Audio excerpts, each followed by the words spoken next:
Le Feng Shui, ça te parle? Qu'est-ce que c'est que réellement le Feng Shui? Est-ce que c'est un élément de mode? Concrètement, comment peut-on le mettre en place pratico-pratique dans une maison? Eh bien, je répondrai à toutes ces questions et bien plus dans cette vidéo. Pour ceux qui ne me connaissent pas encore, je m'appelle Linda Azoni, je suis CEO et fondatrice de l'agence d'architecture d'intérieur Concept Linda Déco. Je poste sur ma chaîne YouTube tous les samedis à 10 h, soit une vidéo conseil déco, soit une vidéo DIY. Donc si c'est la première fois que tu tombes sur ma chaîne, n'oublie pas de t'abonner et surtout déclenche la petite cloche pour recevoir des notifications à chaque fois que je poste une nouvelle vidéo.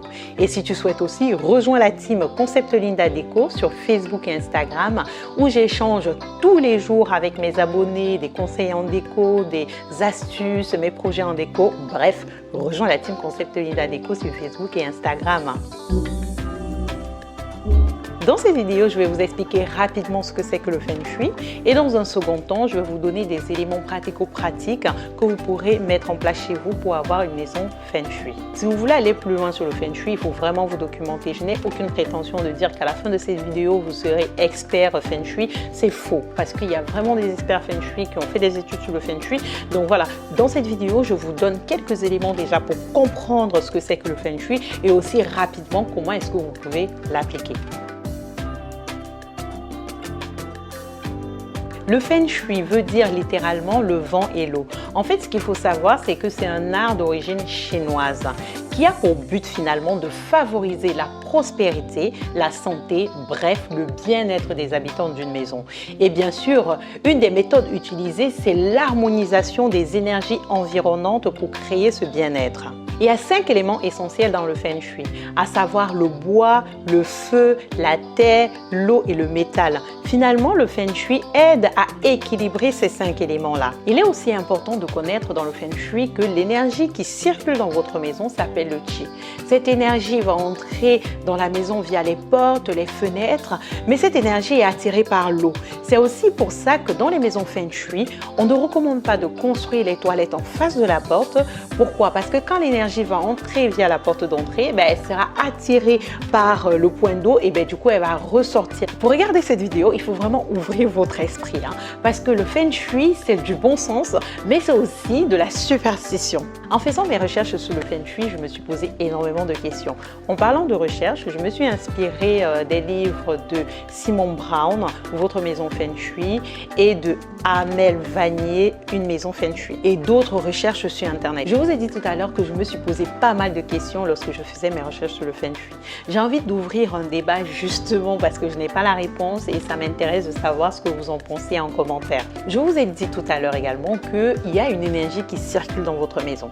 Cette énergie va dépendre de plusieurs facteurs, va dépendre de l'exposition de votre maison, l'orientation, les habitants qui y vivent. Prenons l'exemple d'une maison qui a une énergie négative avec les habitants qui y vivent. Ces habitants justement vendent la maison, il y a des nouveaux propriétaires qui vivent dedans. Donc du coup, peut-être que l'énergie négative des anciens propriétaires sont encore dans cette maison. Et du coup, les nouveaux propriétaires sentent cette énergie négative.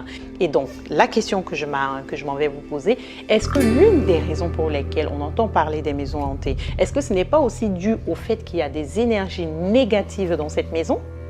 Point d'interrogation. Est-ce que justement l'une des solutions pour résoudre ce genre de problème ne serait pas d'appliquer les règles du Feng Shui? Un autre point d'interrogation. Vous voyez, franchement, c'est un débat que j'ouvre. Vous savez, là, on touche déjà la superstition, le spiritualisme. Donc voilà, si ça vous intéresse, dites-moi en commentaire ce que vous en pensez. Je voulais vous partager ça parce que voilà, ça m'a un peu travaillé l'esprit quand je préparais cette vidéo.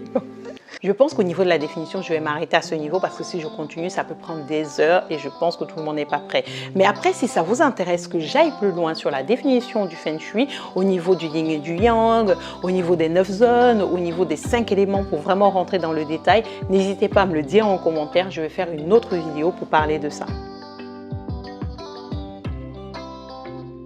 Je traite cette vidéo de manière très objective. Je vous donne les résultats de mes recherches parce que je sais que vous étiez très nombreux à me demander si j'applique le Feng Shui chez moi. Eh bien, je vous donnerai la réponse à la fin de cette vidéo.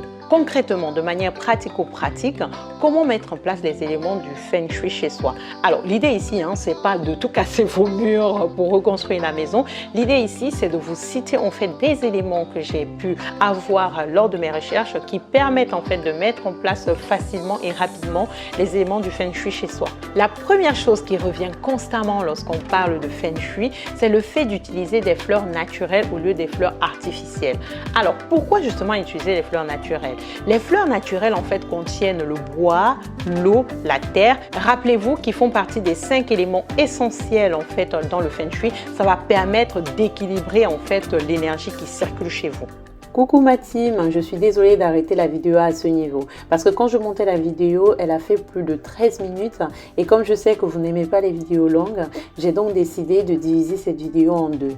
Voici la première partie, je vous donne rendez-vous samedi à 10 h pour la deuxième partie, à savoir les éléments pratico-pratiques pour mettre en place le Feng Shui chez vous. J'espère que tu as aimé cette vidéo. Si c'est le cas, n'hésite pas à me mettre un pouce vers le haut. N'hésite pas bien sûr à t'abonner et surtout déclenche la petite cloche pour recevoir des notifications à chaque fois que je poste de nouvelles vidéos. Dis-moi en commentaire ce que tu penses du Feng Shui. Est-ce que tu y crois ou pas? Ça m'intéresse. Alimente-moi les commentaires. Je veux bien te lire. En tout cas, moi, j'ai été ravie de faire cette vidéo. Je vous fais des gros bisous et je vous dis rendez-vous samedi 10 h pour une prochaine vidéo. À très vite. Au revoir. Il dort, il se repose. Je lui ai donné son... Très belle, c'est très très belle.